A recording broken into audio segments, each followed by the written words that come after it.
Welcome back to another Stardew Valley video today. Today's guide is how to catch all 5 of the legendary fish. Now the first one that you're gonna catch, well, the first one that happens, I guess, in chronological order in spring would be the legend fish. Now in order to catch the legend fish, you have to fish in this specific spot where I am standing close to the mines, just a little to the east of Robin's house.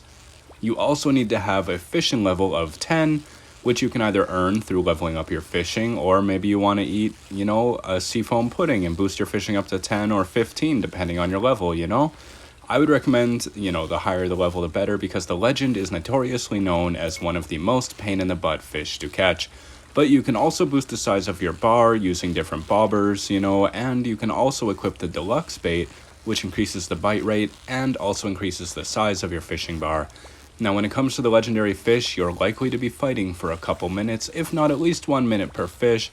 Kind of depends on your luck of the draw. Now, with the legend fish, I would recommend you don't follow it up and down super hard and make your bar bounce a bunch, because you will just lose progress really quickly. I would suggest staying in more of a middle zone, keeping him at the bottom, kind of anticipating that top movement. That way, when he does kind of jerk up and down, you have that leverage. It also needs to be raining. Make sure it's a rainy day or you're gonna waste your time.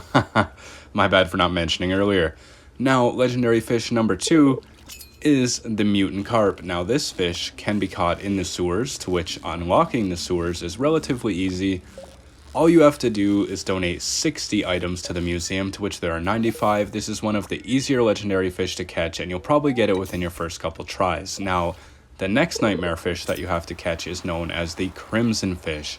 Also, just in case you're wondering, you can catch the mutant carp at any day, any time, any season. But in this case, onto the crimson fish, we got the sunny weather. You need to come to this specific spot on the beach.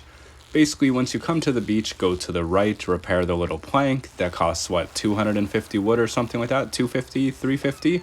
One of the two. And then basically, as you move over more to the right, you'll notice this dock you can walk down, and you have to fish here to catch the crimson fish during summertime. Now, the next one you're going to catch is going to be the angler fish, which, the seasons are progressing. So this is fall, obviously, as you can tell. So in fall, you'll have the chance to catch this little guy right here, the angler fish, arguably one of the easiest to catch of the bunch, and the weather really doesn't matter. You can catch him any time of day, any weather, any say, whatever the case may be, in that specific spot, which is just by Joja. And then we're on to this nightmare right here. Arguably, I want to say the glacier fish is the most pain in the butt and the worst fish to catch in Stardew Valley, next to the octopus. The only requirement is that it is during the winter season. Obviously, the bigger the fishing bar, the better. Level up, equip bobbers, put on deluxe bait, and you should have no trouble with this bad boy. It might take you a few times, but give it a go. I hope this guide was helpful, and I'll see you in the next Stardew Valley video.